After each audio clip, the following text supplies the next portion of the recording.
안녕하십니까. 홍천읍 북방면 지역구 최희경 의원입니다. 용문 홍천 광역철도 사업이 2006년 이후 또다시 국토교통부의 사전 타당성 조사를 마치고 기재부의 예비 타당성 조사 대상 사업으로 선정된 것에 대해서 축하를 드리면서 신영재 군수님과 박영록 의장님을 비롯한 의원님들, 또 관계 공무원들, 그리고 가장 일선에서 철도 염원을 외쳐주신 홍천군 범국민철도추진위원회와 한마음으로 뜻을 모아주신 홍천군민 여러분들께 감사를 드립니다. 2년 전 용문 홍천 간 철도의 예타 면제를 위해서 6만 명 이상의 홍천 주민들께서 기꺼이 동의 서명을 해주신 것이 기억납니다. 그것은 균형 발전을 위해 예비 타당성 조사를 면제하고 용문 홍천 간 철도 사업을 시행하라는 의미였습니다. 홍천 용문 간 철도 사업의 예산은 8,537억 원으로 국가재정법상 예비 타당성 대상 사업입니다. 다들 아시다시피 용문 홍천철도는 2차 철도망 계획 안에 있을 때부터 지속적으로 장애가 되어온 것이 경제성 점수입니다.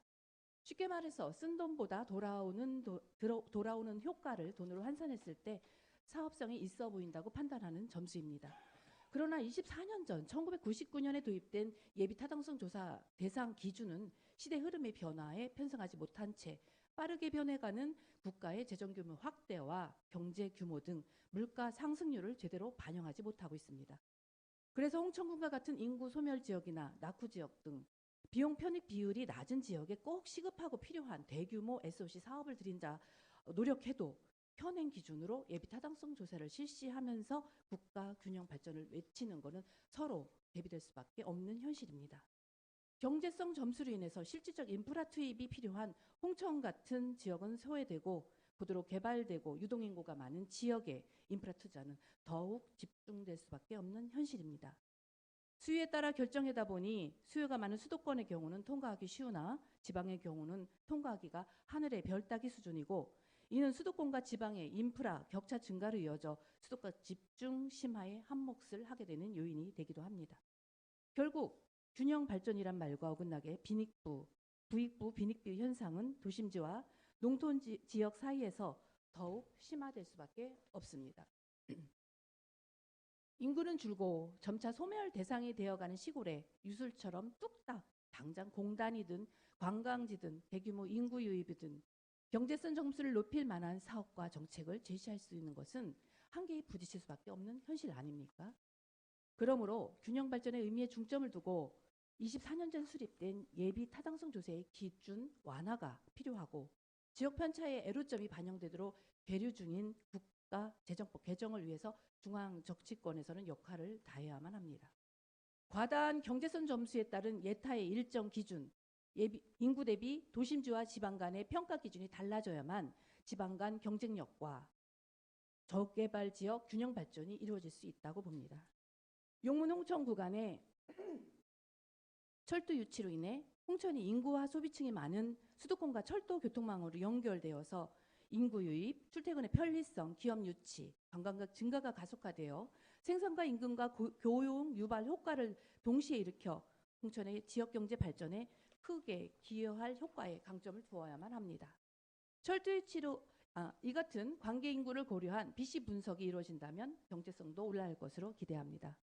국가재정법 제38조 기획재정부 장관은 종전의 경제성 부족으로 인해 예비타당성 조사를 통과하지 못한 사업은 연계 사업의 시행, 또 주변 지역의 개발 등으로 해당 사업과 관련한 경제 사회 여건이 변동하였거나 예비타당성 조사 결과 등을 반영하여 사업을 재기획한 경우, 지역 균형 발전, 긴급한 경제, 사회적 사회 대응 등을 위하여 국가 정책적으로 추진이 필요한 사업, 국가안보와 연계되거나 남북교류 협력과 관계되는 사업 등은 대통령령으로 정하는 절차에 따라 예비 타당성 조사 사업에서 제외할 수 있기에 신중한 검토가 필요합니다.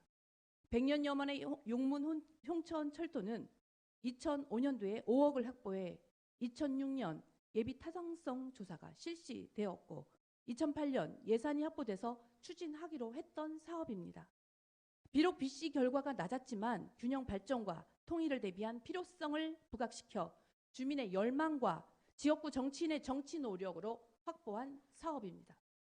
당시 정부는 용문 홍천간 철도에 5,071억 원을 들여 34.1km를 2014년까지 완공하기로 했고 기본계획 수립 예산 10억 원을 배정했었습니다.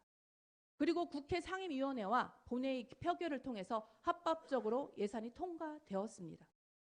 하지만 사업은 집행되지 않았고 10억은 불용 처리되어 버렸지만 그 당시 예산서에는 근거가 남아 있을 것입니다.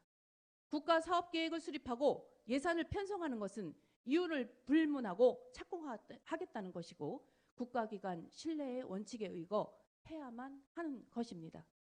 또 용분 홍천간 철도가 이번 제4차 국가철도망 구축계획에 또다시 반영되었다는 것.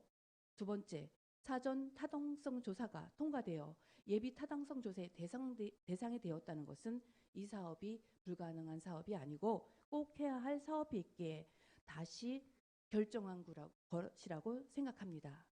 그러기에 여타 면제 조기 착공을 부르짖는 이유입니다. 이제 용문 홍천간 철도가 두 번째 사타를 넘어 예타 대상이 또다시 되었다 해도 예타의 벽을 넘지 못한다면 이번이 마지막이라는 애항과 절규를 등질 수밖에 없습니다. 예산 편성이 되어 추진된 사업인 만큼 당시의 예산서 근거를 찾아서라도 2008년 추진하기로 했던 사업 예타 면제로 철도 사업을 추진하도록 함을 주정함이 우선이고 균형 발전과 경제성 여부를 떠나 대통령님의 공약이었기에 대통령님의 약속 이행도 조속히 촉구하는 바입니다. 하루빨리 새로운 성장 동력을 창출하는 용문 홍천간 철도 사업이 예타 면제로 조속히 유치되어 소외지역 해소 및 지역 균형 발전의 의미를 되새기는 계기가 되길 소망하며 홍천군은 홍천 군민 마음부터 다잡아 국민 모두가 철도 유치로 인한 지역 발전의 기대를 내일처럼 피부로 느끼고 그 필요성을 인식해 누가 뭐래도 철도가 있어야 함을 자신 있게 한마음으로 주장할 수 있도록 철도 유치로 발생될 수 있는 홍천군의 중장기적인 변화 과정에 대해 현실적 청사진과 비전 제시에 최선을 다해 주시기 바랍니다. 철도는 우리가 함께 나아갈 홍천군의 역동적 미래로 향하는 발판입니다. 용문 홍천철도 예타 면제 조기 착공과 지역 편차 고려한 예타 평가 기준 개선을 위해 홍천군민 모두 원팀이 되어 힘을 모아 철도의 혜택을 누릴 수 있는 시기를 앞당기도록 서로를 격려하며 응원할 때입니다. 고맙습니다.